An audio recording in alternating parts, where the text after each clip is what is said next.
Welcome to the Jesus Show. Not that one. Check, check, check. Sing if you could hear me. Oh, hey everybody. Welcome back to another episode of. That's right, the Jesus Show. Not that one. This week, my guest is a very funny comedian. His name's Rojo Perez. You can find him on Instagram. I want to get this right. It's Rojo Perez with three Z's. So RojoPerez.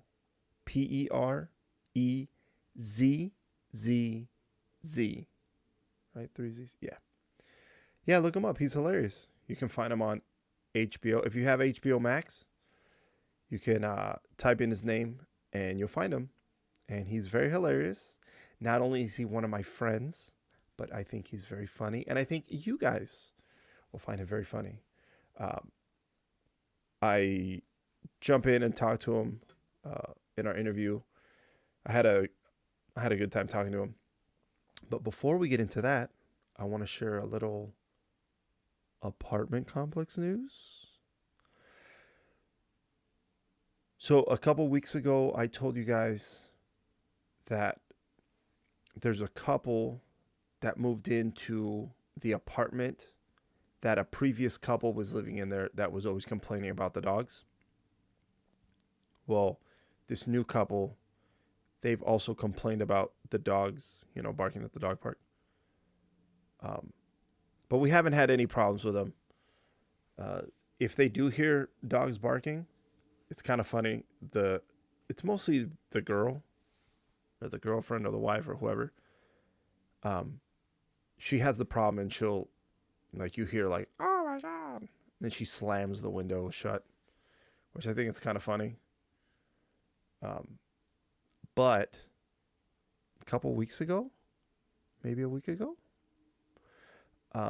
she was, fuck it, I'll just say it.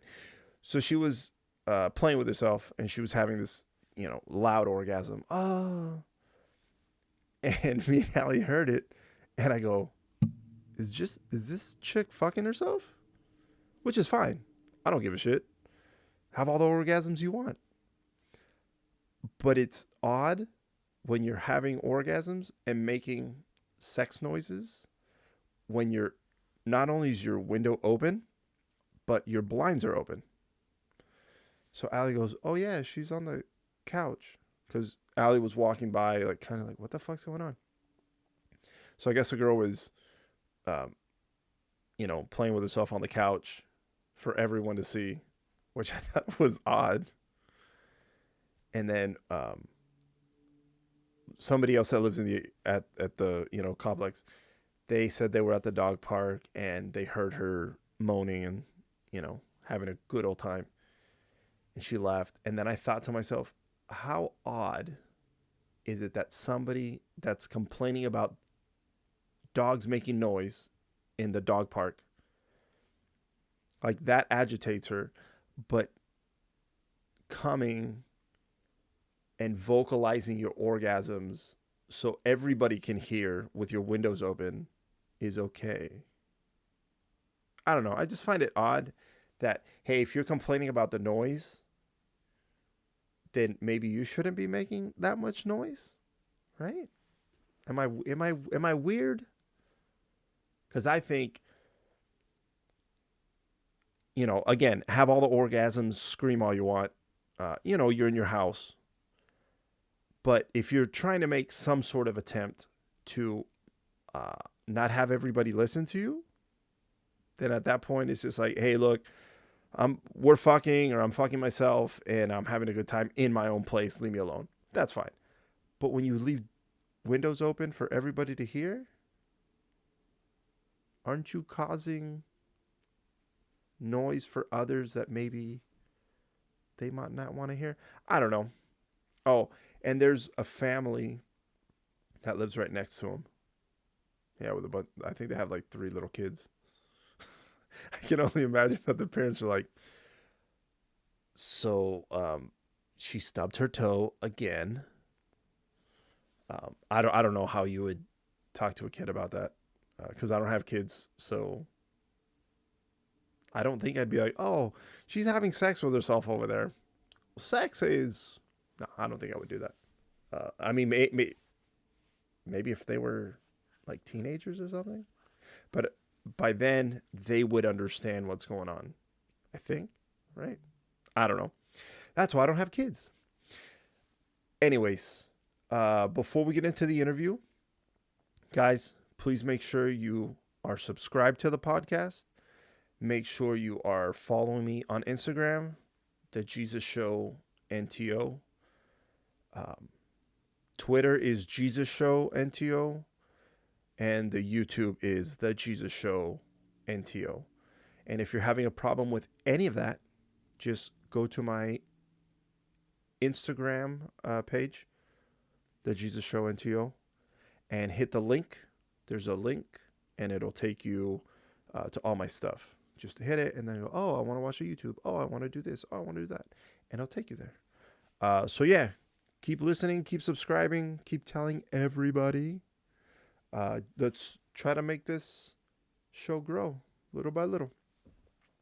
All right, like I said, this week's guest is Rojo Perez, and we're going to take a quick break, and the interview will start. All right, everybody, we're back with my guest today, Rojo Perez. Hey, man, thank you very much for being on the show. What up? Thank you for the invite, buddy. It's good to see you. It's good to see you, too. Let's start off with, how did we meet? Do you remember? I think remember. Okay, because I think it might be different times. I kind of remember, but I can't say, oh, this was like the moment. For me, the one I really remember is we were on set. Yes. We were watching our mutual friend Tone Bell was shooting his show Fam. Yeah. And I was in town, and then you happened to be in town as well. And we met in the little like holding area. Yeah. So I had heard of you because every time Tone goes on the road, he usually brings you, right?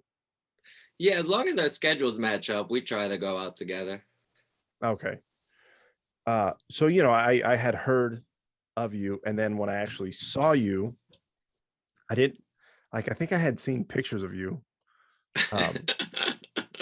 Like I kind of look, and I was like, "Who?" And you're like, "Oh, hey, man, what's up?" And I was like, "Oh, hey, what's up?" And then just, I mean, we're in the back where, you know, we're watching him film and stuff. And just in talking to you, I was like, oh man, this guy's like, you know, like when you hear people like, oh, they're funny, but then you meet them and they're like, eh.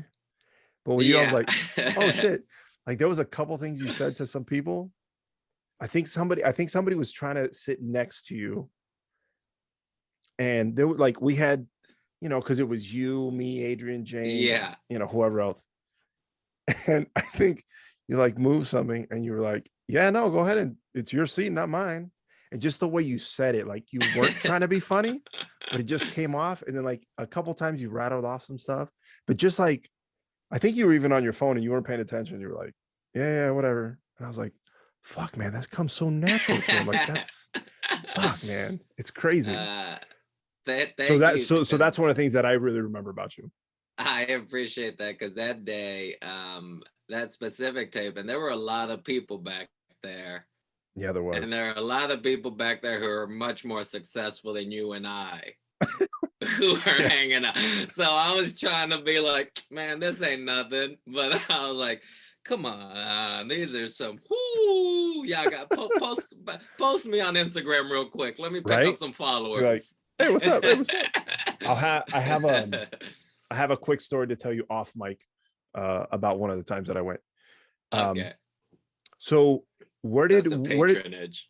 That's right. What people pay extra for the well, you'll hear that story exactly. For $2.99 a month. Somebody said that I should call that off mic, like have a separate show and just have people pay and just be like, oh, hey, this is off mic. Here's some, you start a podcast to push another podcast. Right. I was going to say, I want to ask you, where did you grow up? I grew up in Puerto Rico. Okay. I was I was born in New York, and I caught like the last couple years of my parents, like their American dream type thing Okay. of them just being in New York and work until they saved enough money to move back. Uh, Oh, okay. and then so I caught those last years of them finally being like, we bought a little house in Puerto Rico. Let's move this fat kid who doesn't speak Spanish back there. Let's move this ball of grease. Oh, did you not speak Spanish at all growing up? Nah, man, they weren't. This it, dude, this shit was. We woke up one day and everything was packed. I don't remember having a family meeting that we were moving. This shit was just like, we going, you coming? I was like, I guess I'm coming. I don't think I could No stay shit. alone. So, at what Uh, age did you guys move back to Puerto Rico? I was probably 8, Oh, wow. something Okay. like that. So enough to remember, like enough that I should know the language. Yeah. Like old enough that other kids should be able to talk to me about my day to day. So, okay, so you get to Puerto Rico when you're 8. You don't know Spanish at all? Man, I was almost an elementary school dropout. I was Holy struggling in shit. 3rd grade. Man, I mean, because I can only imagine once you get there, everything's in Spanish. Yeah, I was at, they tried to put me in a little public school, and the amount I would cry outside of the school every morning, you would think a teacher was touching me. You would think something wild was happening at this school. Oh my And God. I would just sit in the back of the classroom for hours all day, just say nothing and try to No like shit. piece letters here and there together and just Yeah. like, man, yeah, flying Fuck, dolo. man, that's crazy. So My then, best so then friend at was what the age? security guard. Really? I mean, the only one like kind of he had to talk to me. They pay them. Right? So, okay, so at what age did you, because you speak So they fluent Spanish now, right? yeah, so Okay. they at the at the time I feel I don't man, I really don't even it could have been I think it was a couple months of me being in this public school and like everybody was like he ain't gonna cut it. Yeah.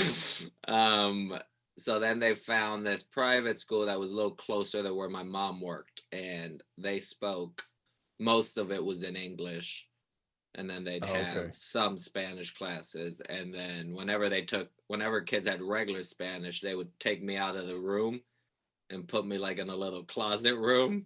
Oh, Like it shit. was me and 2 other kids. I mean, like, y'all slowing down everybody else. Yeah. Y'all gotta be apart for a while. And then then we eventually, like, once you learn the basics, by the next year I was in it.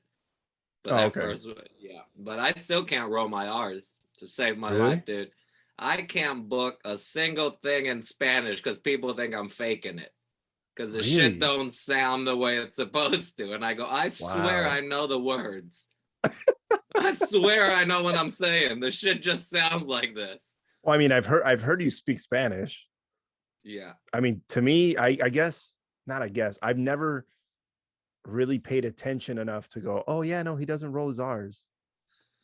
No, I I mean, I guess never. if I sat there and like really listened, like, oh, If let that's what me, you're looking for, you'd know yeah, this. Yeah. yeah. Oh, that's crazy. I never knew that. So then, so you were living in New York, born. Well, you were born in New York, and then you move back to Puerto Rico at 8. To country. Then when did you come back to the States? I mean, I go all the way. I stay in Puerto Rico all the way. I graduate through high school. Mhm. Then I go to college in Florida. So Oh, okay. I leave for college. I just didn't know, man. Now looking back, I can appreciate Puerto Rico a lot more. But at the time, I just didn't. I couldn't wait to get out. I couldn't wait to. There was something that I just was like, man, something was calling me, always coming back. Yeah. So, so I left. Yeah, man. I grad 17. I graduated Oh whatever that shit. Okay. summer was, and then I was in Florida 2 months later. Oh wow, you went quick. Yeah, we went right away, and then Was it kind of just just stayed you? up. Yeah. Okay, so like none of your family came with you. No, they all stayed. They're still in Puerto Rico. Um, yeah, they all stayed. I went to some small school in like some shitty town called Lakeland, Florida. Uh, I mean, it's And what fine. did? It's a cute little town. It's I don't Yeah, know. but it's not like a Miami or a Tampa Bay. No, it's not even no, it's not even Sarasota. Oh It's shit. not Okay. even the second tier of Florida shitty cities.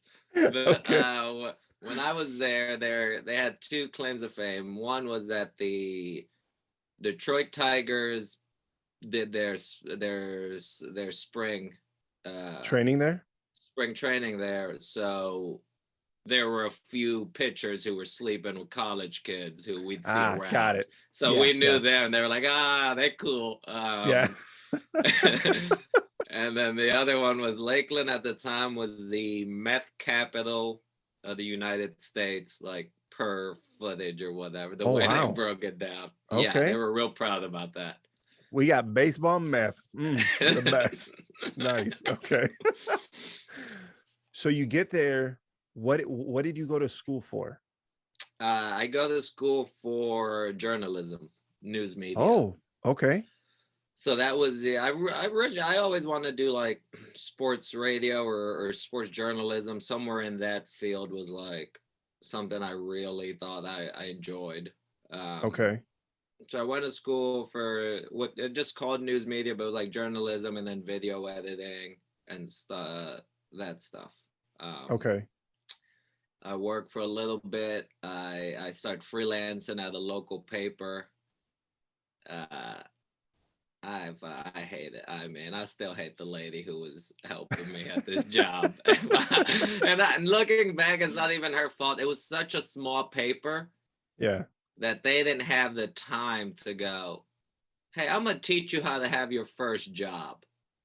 Oh, okay. So it was Like like that, like it was you just like, man, like you in here, go fucking figure it yeah, yeah, out. yeah. Go Okay. go write the story and go see. Oh wow. Um, Okay. So you're like, okay, let me try to figure this shit out on my own. so I'm trying to figure that, and then like I remember doing it for a couple months, and then they just really soured me on the idea of like journalism and being a report, like trying to do that stuff. Yeah. And by then I'd Like started. what were you covering?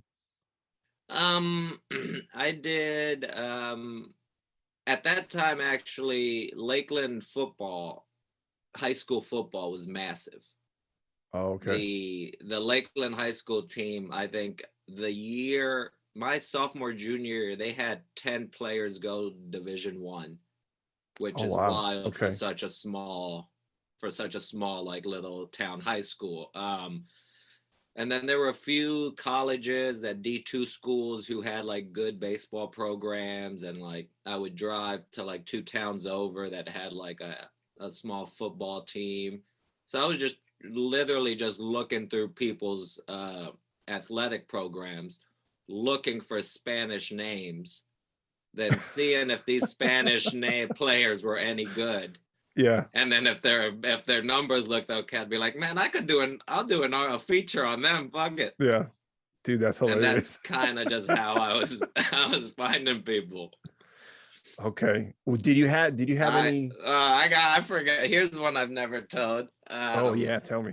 I do. I end up doing an article on this kid who was a transfer. He was playing half Cuban. He's having an amazing season for the school that nobody knew him about. He's doing great. I write this article. It comes out on the front page of that weekly paper. Mm-hmm. Super stoked. Feel great. I run into the dude maybe 3 weeks later. I'm working at Lids at the mall. Okay. This is the I'm guy that you having wrote the paper about, right? the guy I'm the journalist who wrote this article Okay. about this dude. I'm working at Hats World trying to hawk new air because that's the only job. Oh god. And he walks in, he's like, man, ain't you the yeah, you want to buy a hat? I'll give you 10% off, my man. No shit. Just Oh, tell that's no one you crazy. saw me here. Wow. So was it that Yeah. like was it that the paper wasn't paying well? Or it was just that Yeah, it was just because an article was just like you weren't making salary. So like even an article, I'm only making like $75 or something. oh shit. Okay. Like it wasn't so like you do it and it was out and you'd get paid for that one thing and you're just like, Yeah. all right, Okay. So it I still sounds need a regular. I guess to me it sounds a lot more and maybe just not to me, but maybe to everybody else it sounds more glamorous until you find out you're like, "Oh shit. Okay." Yeah, I think what people really get caught up in that whole byline thing. Yeah. The whole by whoever, it really adds an official flair It does. Cuz you read and you're like, to "Oh wow. Okay." oh yeah, this is an auteur. Yeah, yeah, they put words. So then at what point did you say when did you decide to be a comedian and what I, like brought you into like, oh, like did you see somebody and you're like, that's what I want to do? I I started doing I started doing stand up before my last semester of college. Okay. I'd always write stuff and me and a buddy of mine we started shooting little sketches. Like we realized we had teachers who would let us just do funny shit cuz they thought we were funny. So like Okay. everybody else was doing like real news pieces Oh, okay, and okay. we're out here doing like mock music videos. We're doing the dumbest shit, dude. But after like the first class we took together, like the professor was like, "Oh man, y'all are really fun at this." So Yeah. everybody else just let us do it, which at the time you're like, "This is dope," but also I ain't learning what I need to be learning Yeah. on how to Okay. do this. So we would do music videos and silly interviews and shit like that. And then I would be writing, and I remember I showed him something. He was like, "Oh, that'd be funny on stage." He had already started doing open mics, Okay. and he was like, "If you want, come with me." And like, it's 5 minutes. You just kind of everybody just kind of gets up there and you talk and you get Yeah. down. Like it's a very like. uh, so he took me to a place called Cocoa Nuts in Clearwater, Florida. Is that place still around? I think Do you there know? because at the time there were like 8 coconuts through Florida. Okay. This was the hot club in Florida. Okay, okay. Um, and I Well, think because the there, reason why I ask is I want to say that I've heard it before. Like other comedians talk about it, but I'm not sure. but there could like I mean I feel like there might be one still left in Florida Okay. at some Holiday Inn lobby. Where they turn where you know like in the morning there's breakfast but at night there's a show we Yeah, close yeah. Yeah. um so yeah so he took me it was brutal, it was trash. He won $50 for the being the funniest that night. Oh shit. uh Okay. yeah it was a weird car ride home. Was it because Yeah, because one of us was good and one of us was shit. got it? Yeah. Okay. I mean, I'm trying to think of how to ask the question. Was it Yeah, man, it felt like a couple that was about to get divorced. We didn't say a word the whole drive home. so before you went on, that was your obviously your first time being on stage. Did you have 5 minutes to fill? Um, I had I learned I could talk for 5 minutes. Okay. Which I is don't different from necessarily I wouldn't necessarily say I had 5 minutes. okay. Well, I quickly learned I could be up there for 5 minutes. Okay.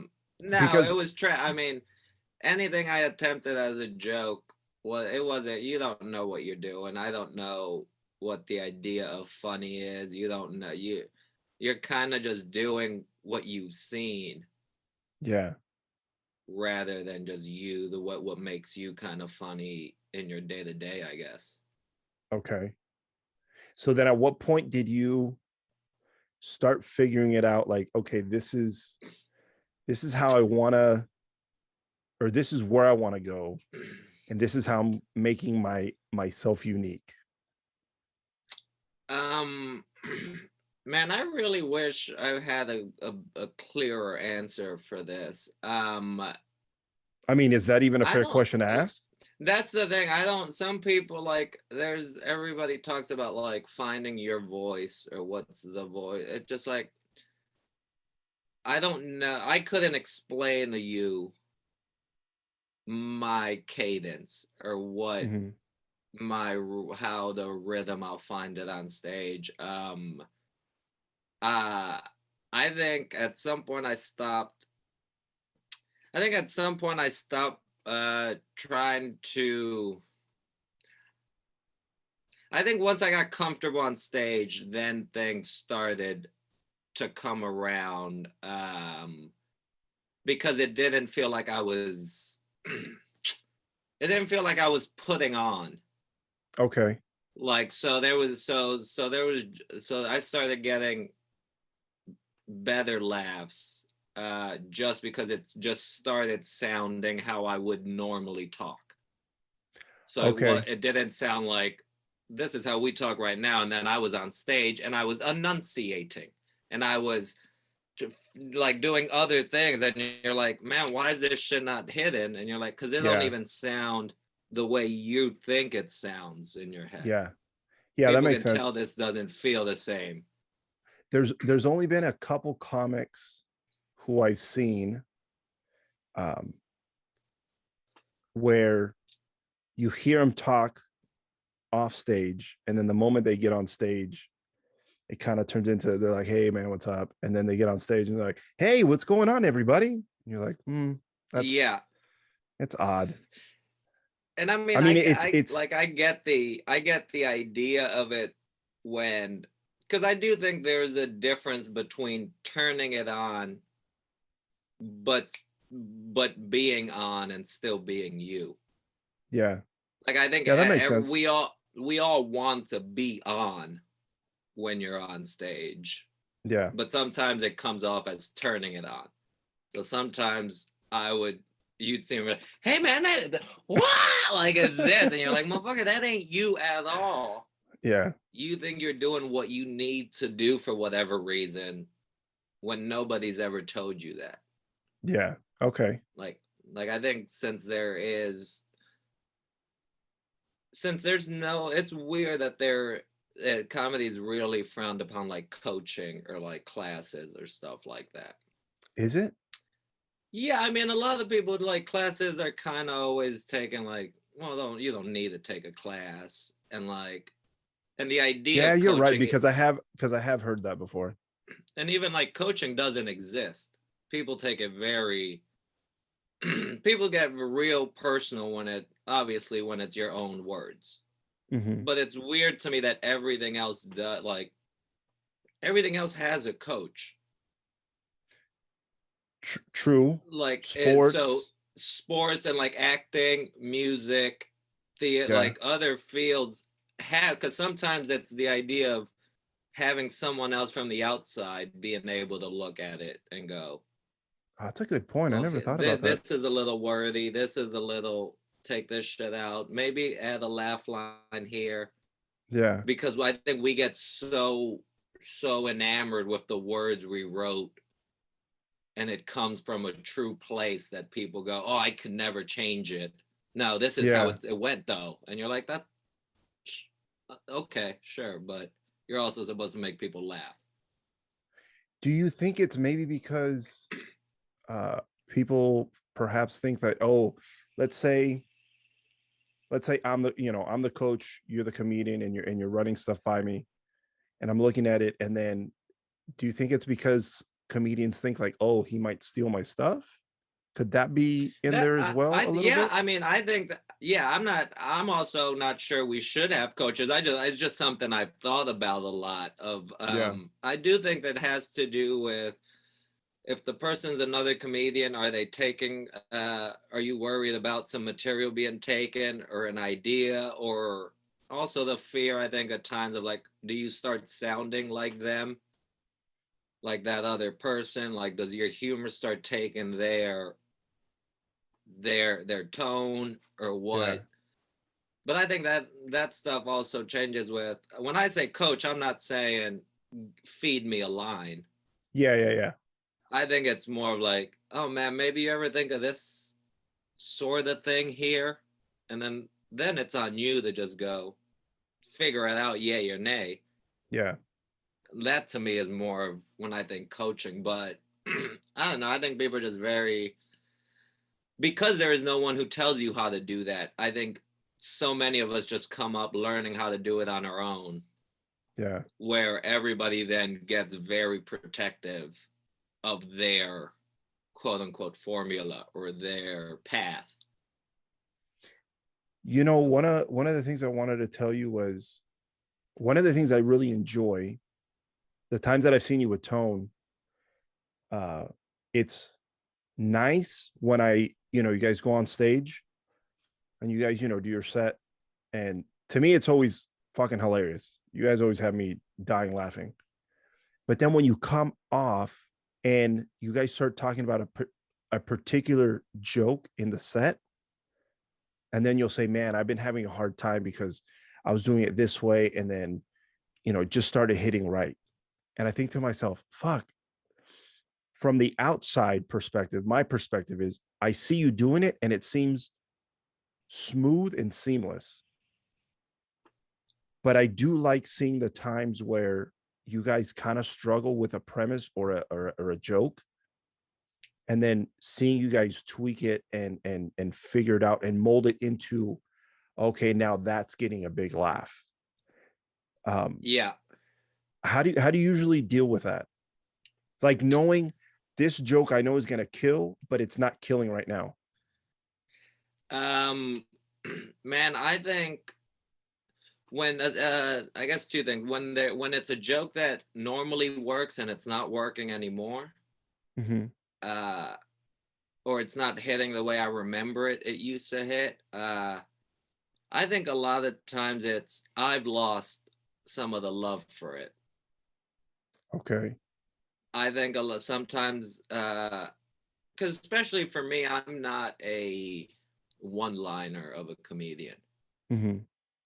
So so it's not like just a rally of the perfectly worded joke. Like for me, I'm aware I need to be invested in it for when I'm telling it to you, because I know part of what makes me funny is also the selling, the how I'm into it. Yeah.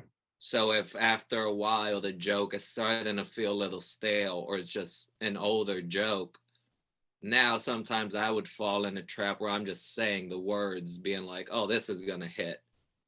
So I've moved on to the next idea.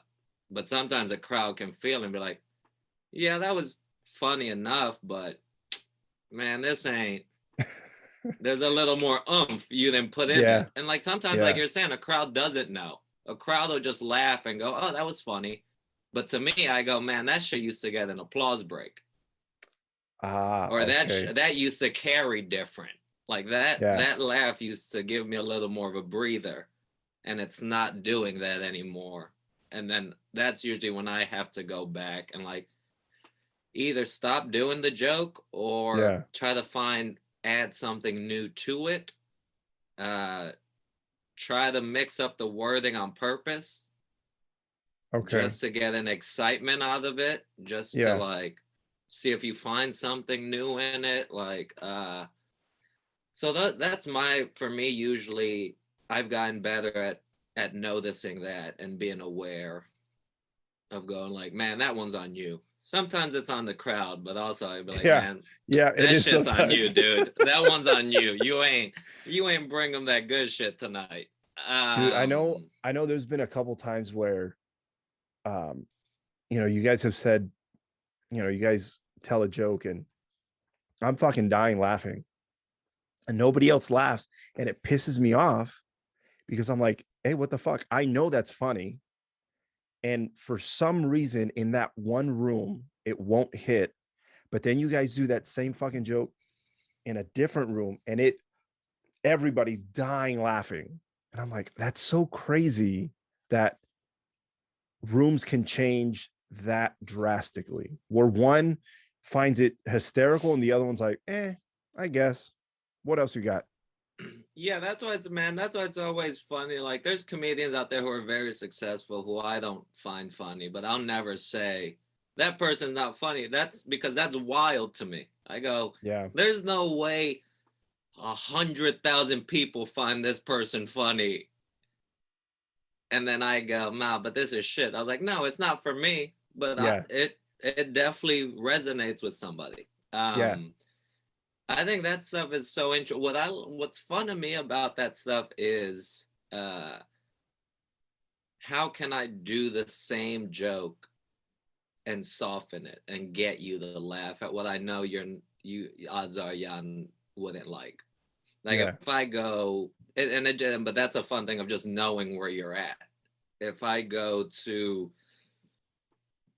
I can go 3 miles away in Cleveland and I can do this joke straight to your face and the shit'll hit and I'm gonna go over at this other place and I gotta soften it. Or I gotta add some more. It gotta be bigger. It Yeah. can't just be like that stuff is always fun to me to try to read it right. Because a lot of times I've seen no, go ahead.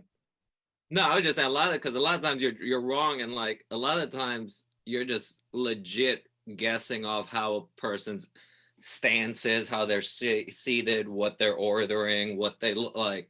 So you're just going, man, I hope I'm generalizing you right. Yeah. I hope I do this so well. I'm generalizing you to a T. I think one of the things that I also like seeing is when you have the person in the front row and they're like this and they're just kind of like, Yeah. and then there's a joke and they're like, and then you kind of like see them start relaxing and you're like, oh shit, they got them good. Because sometimes going into it, I feel like people, and this is from just few people that I've talked to about it. Some people go into it like, hey, make me laugh. That's your job. But they're kind of resistant to it. And then the moment you see that person like kind of let go and then start laughing, as the outsider, sometimes I'm looking more at the audience than I am at the comic. Yeah. And it just I like those little things. It's more like I like the behind the scenes stuff. Just like I like to hear you guys talk about premises and jokes that you're like, I don't know if this is, I'm going to change this tonight. And just seeing it from room to room when you guys switch something, oh, I'm going to do it this way for the 8 o'clock show. And then I'm going to change it for the 9 o'clock show. And then seeing that, I think to me, I really like everything else that comes behind. Just, you getting on stage and people are like, oh, okay, this is hilarious. Does that make Yeah, sense? I mean, no, it makes total sense. But it's also you're friends with comedians who love talking about that. Yes. Like So I love when I think I've already said it. I love when you and Tom talk about just whatever you guys have done off stage or on stage, and I just sit back and I don't say much. I'm like, oh yeah, and then I like have this little conversation. I'm like, oh yeah, I didn't think about that. Oh yeah, you did that. Oh cool, yeah, I like that. yeah, I do think there is something very fun about breaking down a set right after or at the end of the night and little things pop in your head and you're like, man, that felt fun. And you're like, fuck, how did Yeah. oh, that wording, shit, that was right. Because a lot of times if the show's even fun enough, because it's not, thankfully it's not a level of, the stakes aren't bombing and not bombing. The Okay. stakes usually tend to be do okay or do well. Like, and I've been doing this long enough that I could probably avoid most bombs. Yeah. If I wanted to, I would do old jokes. I can find ways to avoid the bomb. So it's like it's not necessarily oh, I'm gonna get fired if I don't do well. Yeah. So once that fear is not there, now you're just like, I just want to do the best. Like I want, like whenever I go out, like I try to embarrass Tone. I will go on stage, and every time I try to bury him. Yeah. I go and I fucking try to do what I feel is the funniest for me that night with that crowd. And I'm not holding back at like, oh, that's my friend, so I need him to do well. No, man, Yeah. I don't give a fuck. If he gonna be good, he better be funnier than me. And that's that. And he walks up with the same energy. And Yeah. whenever we do show, he's like, no, I'm a work. You better fucking come ready to work. Yeah. So how long have you been a comedian now? Um, I moved to New York April '09. Okay. So 12 years, I'd say. Nice. Okay. Do you have a particular bombing story that sticks out in your head? Yeah, Would you like to share that? Sure. I mean, I definitely have some real bad bomb stories. I had a weird one, and I'll give you two quick ones. I had one Okay. with I was opening for Michael Blackson, uh, legendary comic. He's fucking great. I'd worked with him twice before this specific time. Okay. But I worked with him once in Albany. Last minute thing, it went well. Then he had me in Caroline's in New York. Went very well, but Okay. it's New York. He invites me to come to Cleveland. I go, yeah, let's go. So And he this for specifically asks for you. he go, yeah, yes, his Okay. manager was like, Michael would want to know if you want to come do this weekend. Come do Okay. this weekend. Like, um, do the weekend. I am catching a hot shit the first night. I mean, it was just one of those where just like the speed was different. I wasn't ready, and then they were there to see Michael. Yeah. They were there to Okay. fucking see Blackson. It was so I'm catching a rough one, and I saved face, but it's not a good set. Okay. I get off stage, and Michael's bouncer, security, is standing by the door, and I walk by, and he goes, we're far way away from New York, aren't we? That's what he told you? Oh shit. I'll Wow. never forget this shit, dude. Wow. Okay. And I giggled. I was like, I'll be okay. And Yeah. like the rest of the week, I was fine. But on that Jesus, specific, dude. like but it's a real like to me, I didn't take it personal. It was funny. Yeah. It was just very like, oh, he saw me do well in New York. But in his head, he was like, man, this motherfucker ain't that funny. He getting laughs. He ain't funny like that. So when he saw Yeah. me catch one in Cleveland, he was like, I Damn, knew dude. it. I knew it. Oh my God. That was one. And then I had one real early on. I don't even know how I got connected through connected. Somebody goes, hey man, my dude's doing something in the Bronx. They're taping it. It's paid. It's supposed to go to this app or whatever. And they go, Okay. would you want to do it? I I go, of course. I get up there, and it's a bar. This shit is packed. I mean, fire hazard. They opened the show by bringing two women on stage, audience members, and then Okay. they had two male strippers. And Okay.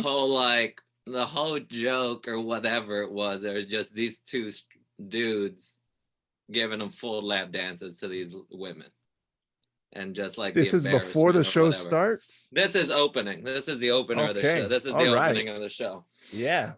Okay. I'm supposed to go first after this. Yeah. I go up. in a room full of Black and Hispanic people. And I go, give it up for whatever the names of I forget the two strippers' names. Yeah. I go like, man, those dudes are like, they were getting after my dick was starting to move.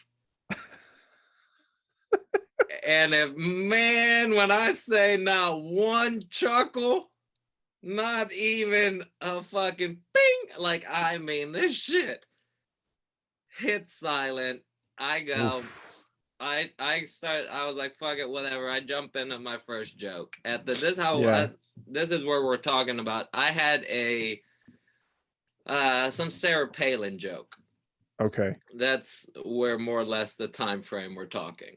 And I do this joke and I just hear a voice just go, oh, that's just fucked up.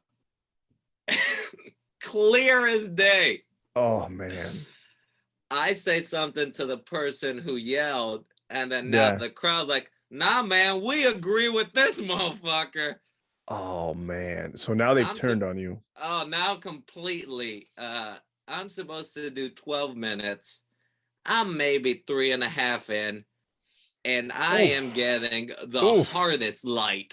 The host is just like, you're gonna they're gonna They're burn trying this to kick place you out after down. 3 minutes. You need to get the fuck out of here, dude.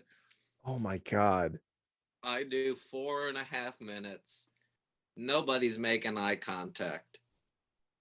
Are Uh, you trying to look for like, hey, I'm tell me nobody, something? but you can sense it.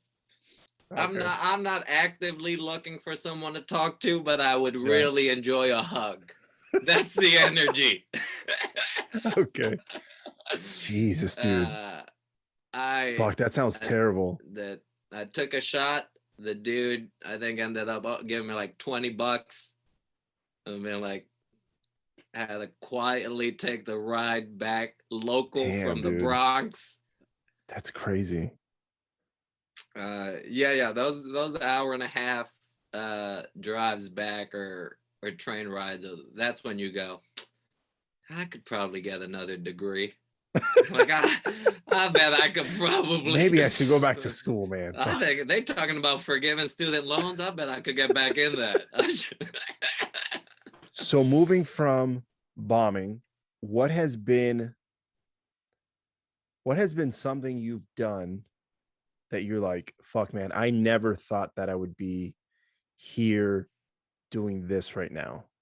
Because I know I've seen your clip from Conan, which I thought was fucking amazing. Like Thank you. being on Conan is, I mean, that's how I find out about um some younger comics, or not even younger comics, just comics that I didn't necessarily know, uh because Conan has people on. It's kind of like what, I don't know if it's fair to say, like what the Tonight Show was back in the day, right? When Johnny Carson would have some comics on. Yeah, I mean those are that yeah, I don't think late nights get you that traction anymore the No, same definitely way. not. Just because I think there's just more options of comedy and there's more options of Yeah. stand up and you're just like, and then you have people putting out specials on for free and everybody's putting up clips and audio. Like I don't think it like what from what I read, what that sit down on the couch with Carson did for you was different. Oh Like yeah. if you did, like it was like if you did the set and then you got the invite over to the couch, your You career, were a your king. tomorrow was a different tomorrow. Oh yeah. Like Oh yeah. it was that. That's from what I've read. So I don't think that necessarily really happens anymore. But I mean, I still think there's something so dope about the idea of going. This program was on the air for X amount of years, 20, 25 years. And you go, man, I was a part of that. Yeah. For this one night, hopefully you do more than one, but at least for this one night, you go, man, I was the fucking guest on the show. Nice. Yeah. Like that.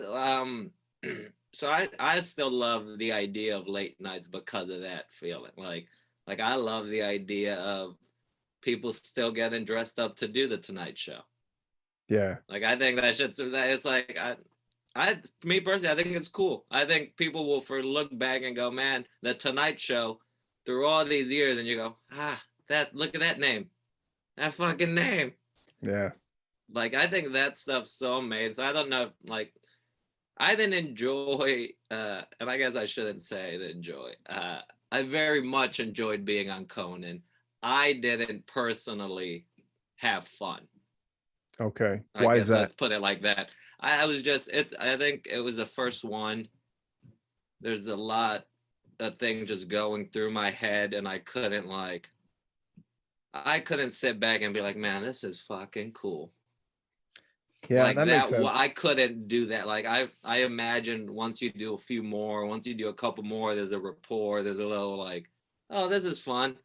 Yeah. But like that first one, I was just like, I was there and just going through the process and trying to do everything. And it was just like, I went out and you're like, oh, we're on, go. It was just, so I didn't get to have as much fun as I've heard other people talk about. Yeah. Um, but I don't like that stuff is all done. Like I love doing it, but it's like, to me, the coolest thing is,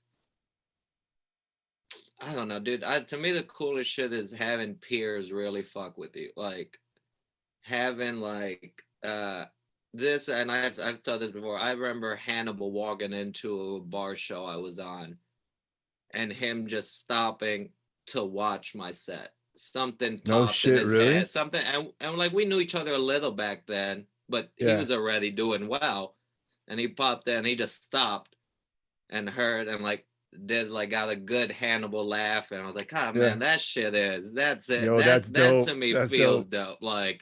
Yeah. Like seeing like Neil Brennan bust balls with me over something after a Oh set he shit. saw me do. That's like, oh, that's dope because you liked my set enough that you're willing to fuck around with me. Yeah. Like if somebody was really bad, you wouldn't acknowledge Oh, him. of course. You're fucking with me. That means there was something you like that stuff to me is always like, I don't know. That to me is the biggest compliment you get. Like when you do festivals and like more comedians who you look up to, and they're like, they'll give you a tag, and they'll come up after and be like, "Hey man, that was funny. You ever think about this?" And you go, "Yeah, thank you. That makes it much better."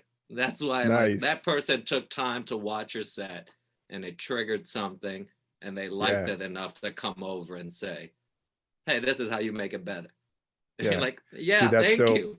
That's tight. That yeah, dude, that shit to me is always like, there's nothing compared to that than that feeling. Is there is there a certain club on the road? Two questions. Is there a certain club on the road that you particularly enjoy, or do you have a favorite? And same thing for back home in New York. Like, is there a club that you go, this is like, yeah, I fuck around with all the clubs, but this one in particular is the one I really like to go to? Yeah, yeah, around that country there's a few. I mean, I can't there is my personal faves. There's about five in the country that I go, man, I don't think you could even separate them. They're just in I don't know what 1 week you do one week and you go, this is the best club in the country, and then you do the other Yeah. the next, and you're like, so it's just like they're just consistently like, people just get it, the staff gets it. They like I think Acme Comedy Co. in Minneapolis Okay. is wildly amazing. They don't serve food in the showrooms. They don't drop checks Oh, till really? after the show. The food they do serve is like Smart. quality food. Okay. I think they just do like they get it. Comedy Club on State in Madison, Wisconsin is amazing. That I think that a lot has to do because it's a college town. Okay. But the owners are two sisters who her dad opened it when they were kids. Oh, wow. Uh, All right. and he's owned it the whole time. And then the daughters, like, they came up working the club. They came up as servers. They worked the hostess. They worked managers, and now they own it. They run it. But it's like they get it because they've been in comedy their Yeah. whole life. They just understand how it's supposed to operate. Like stuff like the Heliums are really good. There's one in I've there's heard like a that from a lot of people. there's one in Philly. There's one in Portland. Both of those are amazing. Cap City and Austin's great. Like, and I know I'm missing more, but more or less those are the ones I've been to that I go, man, y'all just get it. You Yeah. treat the comics a certain way. It's just, it That's really is. something that's something I've never understood about some comedy clubs. I guess a lot of them that I've gone to, that they do the check drop like maybe 20 minutes before like before it's over, 10 minutes before.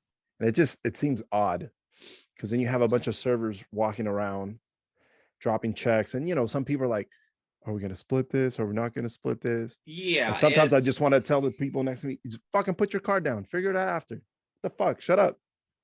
it And I is. mean, I can only imagine for you guys as you're trying to do the show, and not only are you seeing this, but then you're hearing some people at least closer to the stage like say shit about the bill, and you're like, Jesus Christ, dude, shut the fuck up. Yeah, I mean, I assume the reason is probably time wise is what Yeah. the reason people do it. I have a hard time believing you couldn't get it done the other way. Yeah. But I think that's the reason people say. I mean, excuse me. The biggest problem is you just have to kind of try and time it out, which is the issue. Uh, I on stage, I have to if I'm doing 45, I have to have some sort of a time frame in my head to go, well, they're going to drop checks at 30. So at 30, I need to make sure I'm not in the middle of a 10-minute story.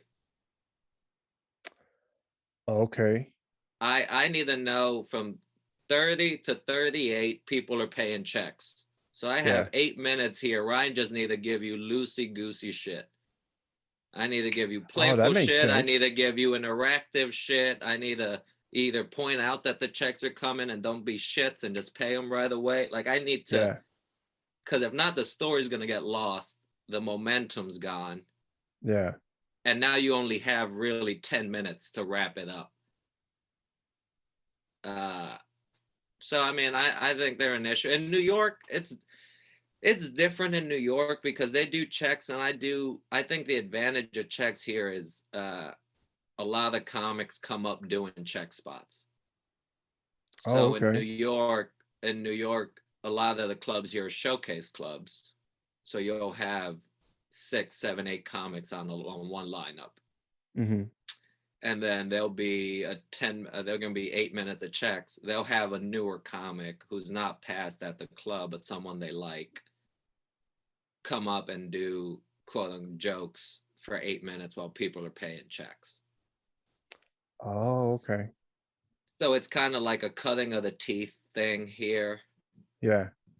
Um, but I mean, they're just it's just such a rough spot to put someone in. But I get why the here in New York people like to do them just because it's a way for younger comics to get seen. Um, but I mean, as far as the clubs here go, I mean, dude, I really do enjoy most of the clubs here in the city.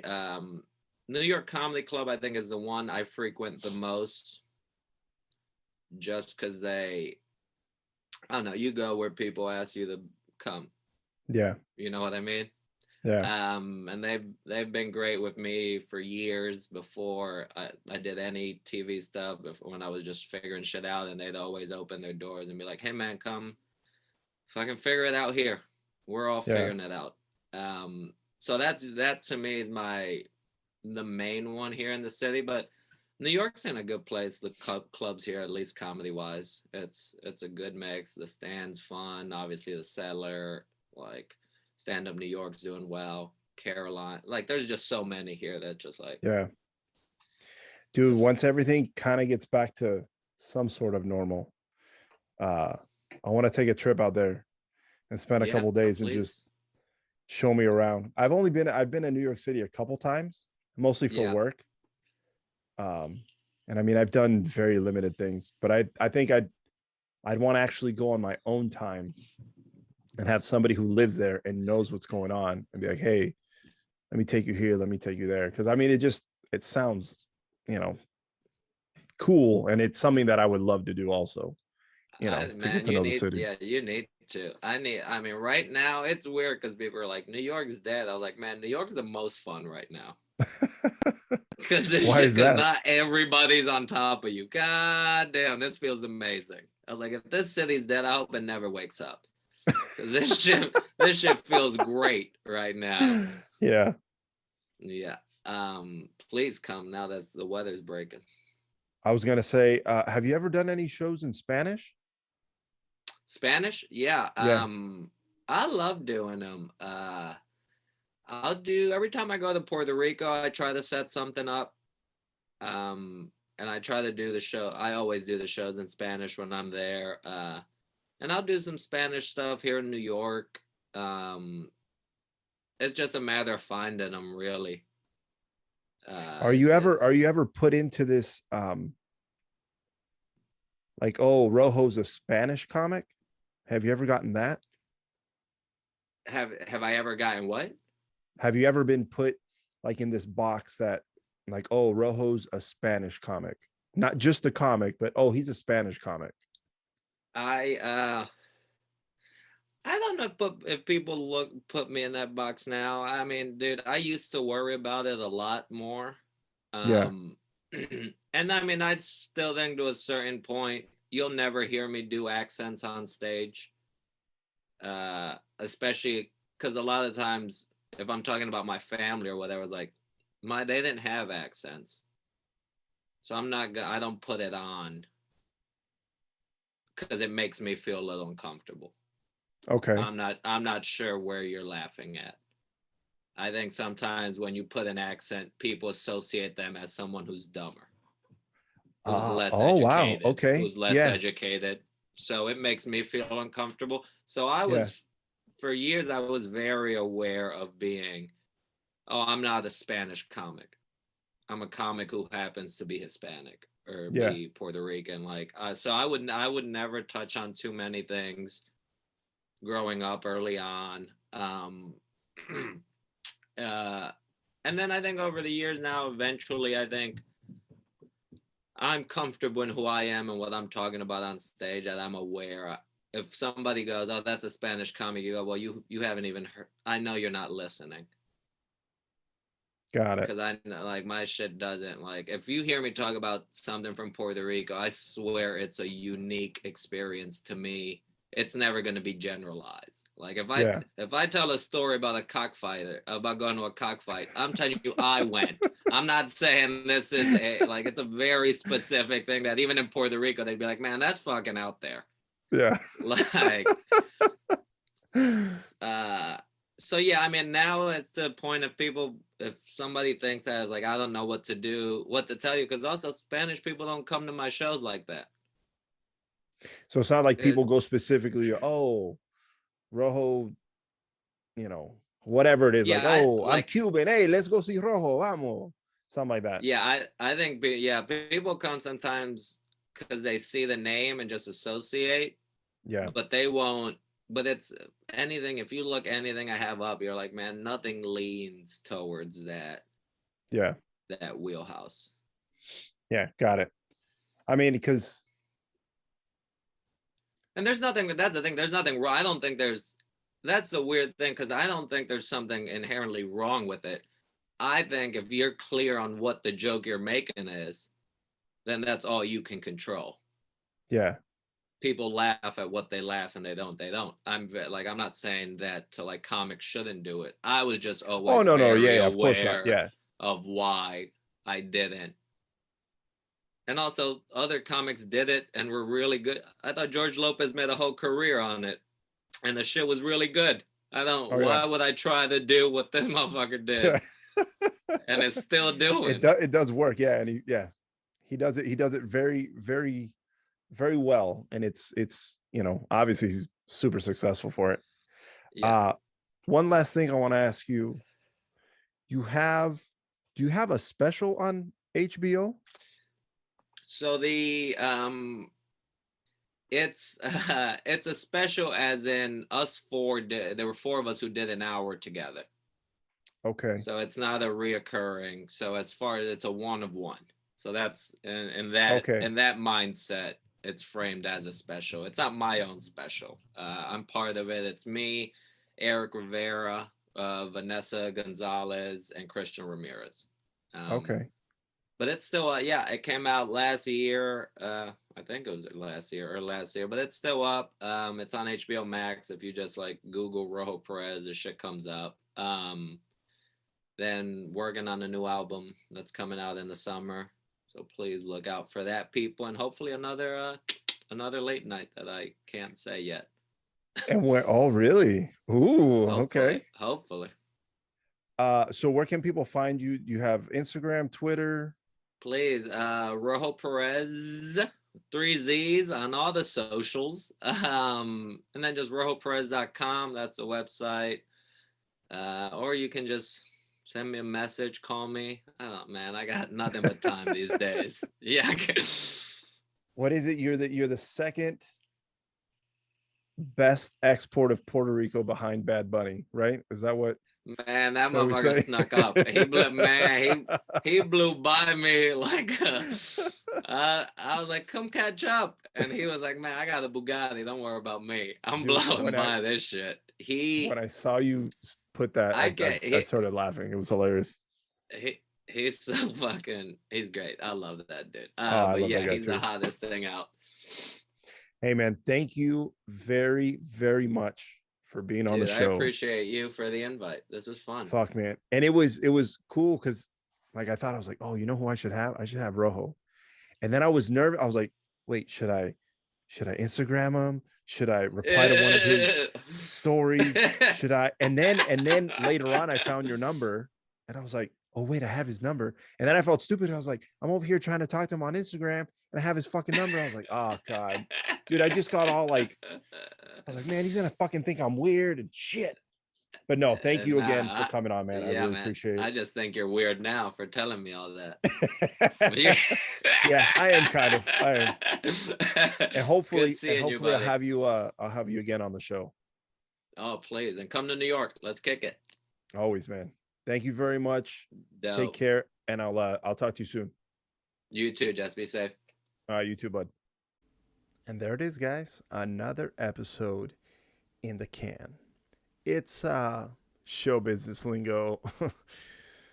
I use it. I know what I'm talking about. You'll get used to it. Don't worry. Did you see the Disney point? Again, guys, thanks for listening.